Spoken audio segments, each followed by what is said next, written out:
मेरा नाम सानवी है। मैं कक्षा 7वीं के छात्र हूँ और आज मैं देशभक्तिपूर्ण नाटक प्रतियोगिता में सूत्रधार की भूमिका निभा रही हूँ। आगे आगे आओ, आगे आओ। कुर्सी के आगे आओ, कुर्सी के आगे आओ।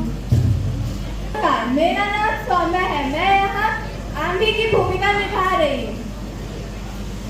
नमस्कार, मेरा नाम नाजुक है और मैं इस नाटक में महामंत्री की भूमिका निभा रही हूँ। नमस्कार, मेरा नाम किशन कुमार है और मैं इस नाटक में सेवक की भूमिका निभा रहा हूँ। नमस्कार, मेरा नाम प्रणव रंजन है और मैं इस नाटक में सेलुकस की भूमिका निभा रहा हूँ। नमस्कार, मेरा नाम अभिज्ञान है और मैं इस नाटक में सिकंदर की भूमिका निभाने वाला हूँ। नमस्कार, मेरा नाम मोहम्मद जावेद है और मैं इस नाटक में फूल का रोल निभा रहा हूँ। नमस्कार, मेरा नाम हरीश राज है और मैं इस नाटक में सेनापति का भूमिका निभा रहा हूँ। नमस्कार, मेरा नाम विशाल कुमार है और मैं इस नाटक में दूध का भूमिका निभा रहा हूँ। नमस्कार, मेरा नाम मोहम्मद यान है और मैं इस नाटक में सिपाही की भूमिका निभा रहा हूँ। प्रणाम, मेरा नाम राजू शुक्ला है। मैं इस नाटक में सैनिक की भूमिका निभा रहा हूँ। पहला दृश्य। महाराज की जय हो।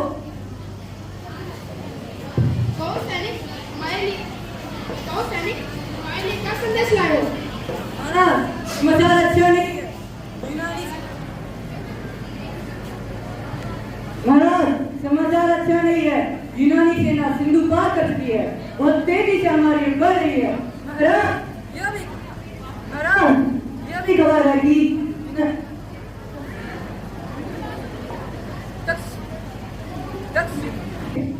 हमें पता था आंधी ऐसा ही करेगा।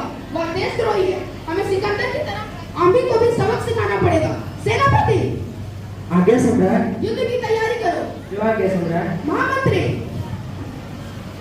आसपास के सारे मित्र राजाओं को युद्ध का निमंत्रण पत्र भेजो। जो आगे सम्राट। हाँ, एक और बात, उन्हें कहना कि अभी आपस में लड़ने का समय नहीं है।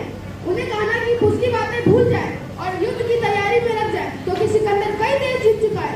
भले ही वह पूरे देश जीत जाए, पर जब तक हम हैं तब तक वो भारत नहीं जीत सकता। एक सेवक का प्रवेश। महाराज को मेरा प्रणाम। महाराज, सिकंदर का दूत आपसे मिलने का अभिलाषी है। उन्हें अंदर ले आओ। जो आज्ञा महाराज। महाराज की जय हो। तुम्हारे सम्राट ने हमारे लिए क्या संदेश भेजा है? महाराज, सम्राट ने कहा है कि वे दुनिया जीतने के लिए यूनान से निकले हैं। वो निर्दोषों का खून नहीं बहाना चाहते, इसलिए उनकी इच्छा है कि आप ही आंधी की तरह उनसे सुलह कर ले, जिससे लड़ाई भी नहीं होगी और आपकी गद्दी भी बच जाएगी। और यदि हम उनकी बात ना माने तो सम्राट ने कहा है लड़ाई के लिए तैयार रहने के लिए। वे सिर्फ इतना जानते हैं। दूत, अपने सम्राट से कहा देना कि हम उसे हराना सिखा देंगे। हम उनका स्वागत लड़ाई के मैदान में ही करेंगे। जो आ गया महाराज। दूसरा दृश्य। सिकंदर का शिविर। सिकंदर बैठा हुआ है। पास में ही आंधी और सेल्यूकस भी बैठे हैं। एक दूत का प्रवेश।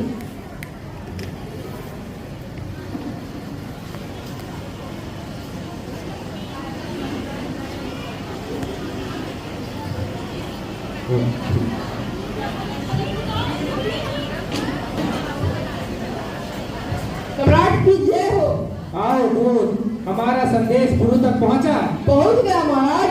हम जवाब सुनना चाहते हैं। वो हमारा लड़ाई के मैदान में स्वागत करेंगे। क्या वो नहीं जानते कि हमारी सेना कितनी बड़ी है? सब कुछ कहा महाराज, लेकिन फिर भी वो लड़ने के लिए तैयार है।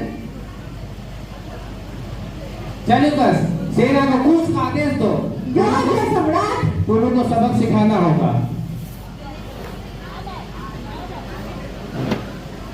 तीसरा दृश्य। झेलम के किनारे यूनानी सेना का शिविर। झेलम के किनारे सिकंदर की सेना डेरा डाले हुई है। नदी छड़ी हुई है। तेज पानी भी बरस रहा है। अंधेरे में बिजली की चमक और बादलों की गड़गड़ाहट सुनाई पड़ रही है। मंच पर प्रकाश होता है। सिकंदर सेल्यूकस से बात कर रहा है।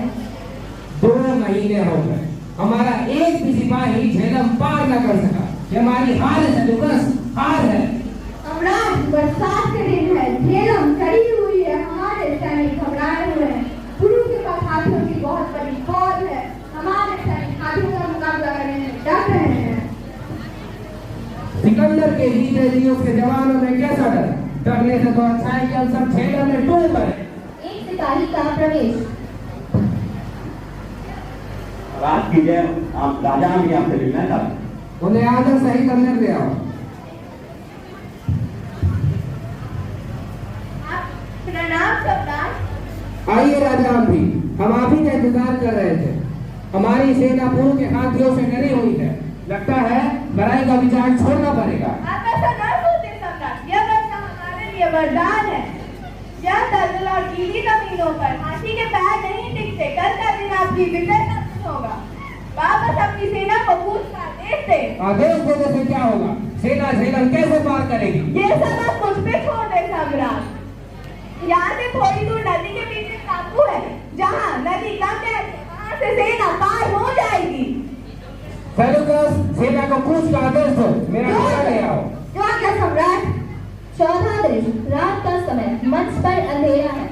पर्दे के पीछे पूर्व के सोते हुए सैनिकों पर सिकंदर की सेना का आक्रमण। पर्दे के पीछे से नराल की आवाज आती है। लोग चीखते चिल्लाते हैं। हाथी घोड़े की आवाज भी सुनाई पड़ती है। थोड़ी ही देर में सिकंदर जिंदाबाद का नारा गूंजता है। सिकंदर जिंदाबाद, सिकंदर जिंदाबाद। पर्दा उठता है। मंच पर सिकंदर बैठा हुआ है। वह अपनी विजयी पर खुश है। सेल्यूकस को पुकारता है। सेल्यूकस, सेल्यूकस, आज्ञा सम्राट। कैदी को पेश करो।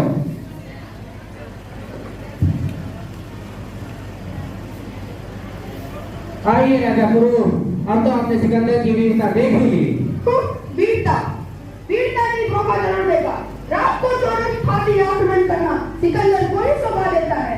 युद्ध है राजा गुरु। यहाँ पे न्याय और धोखा नहीं देखा जाता। हम आपकी बहादुरी की तारीफ करते हैं। हमने अंधेरे में आपकी चमकती हुई तलवार देखी थी। अब आप हमारे कैदी हैं। बताइए, आपके साथ कैसे व्यवहार किया जाए? वैसा ही जैसा एक राजा दूसरे राजा के साथ करता है। सुना सम्राट, आम भी आप बहादुरों की इज्जत करना नहीं जानते। महाराजा गुरु, हम आपके जवाब से प्रसन्न हुए। ऐसा जवाब एक बहादुर ही दे सकता है।